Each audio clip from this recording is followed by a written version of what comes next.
Morning. I worked with a really gentle big dog last week, and who was owned by this really gentle woman.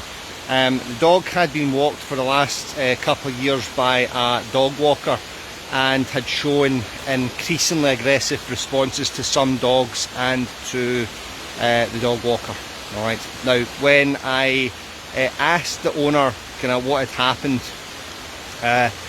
the big dog's behaviour, so he was one of the giant breeds, his behaviour had been increasingly deteriorating with the dog walker, and as a result of that he had then started digging up his bed in the back of the van. Now what then happened was the incident which happened, or the incident which prompted us to phone me. The dog walker went to take the dog out the back of the van, and the dog had dug up the bed in the back of the van and destroyed the bed in the crate. And the dog walker then got in on top of the dog. Who did that? And all that kind of stuff, right? And then tried to grab this 55-kilo dog by the scruff and drag him out to pin him, okay? And the dog jumped up and bit her in the arm. Okay, now the bite was not severe, but the dog did bite the dog. But the dog did bite the dog walker. Okay, now when I went out to see the dog, the woman was extremely apprehensive about what he was then going to do to me when he saw me, how he would respond to me. And I just went in, acted really kind of passively towards the dog, engaged her in conversation, started dropping some treats down. And the dog started relaxing, and within 5 minutes he was my best friend. We then went out for a walk. We changed our lead handling, changed the owner's focus on what she was doing, and kind of relaxed and just went for a nice soft walk with the dog.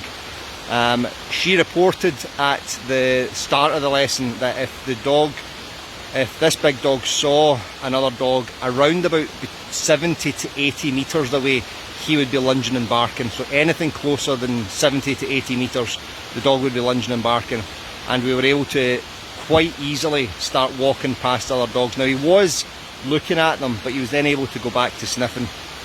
So we set the stage for that behaviour.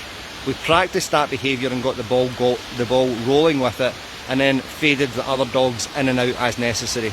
And towards the end of the walk, there was two retrievers out in the garden, came running down to the fence, and this big fella just went up and said hi to them through the fence, and it was glorious. And the woman could not believe that this was her dog. Okay, so it's not that I'm a miracle worker, not by far and away. I'm not a miracle worker, all right. But by changing the environment and the conditions that the dog is operating or moving or behaving or working under, whatever term you want to call, we now change that behaviour, okay?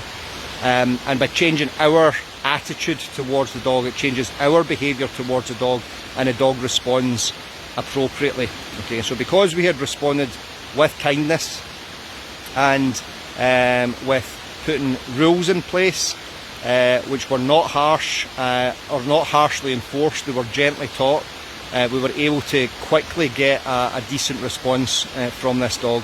Now that is the model that I have worked from for years now, and for years now I get results like that regularly, very quickly, okay?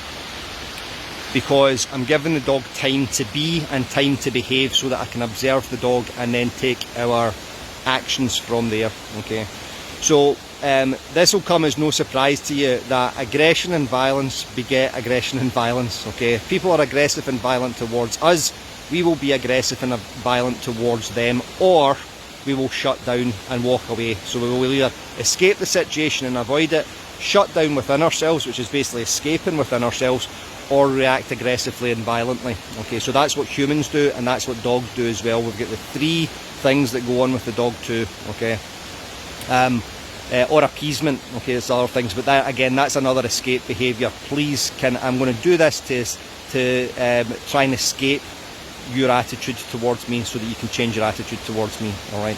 So, just a brief experience that I had last week that I was wanting to share with you, and we got good behaviour from this dog. We put rules in place. The dog wasn't dragging us all over the place. We didn't use a bucket load of food, okay, and we got a really good result from the dog pretty quickly. All right, so yeah, set up your environment for success.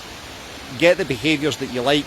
Use functional reinforcement to reinforce those behaviours, and then make it more challenging as a dog and the handler develop more skills. Alright, thanks for watching this, guys. If you like it, let me know. If you love it, share it, let somebody else know or tag them. Alright, thanks very much for watching. I'll catch you next time.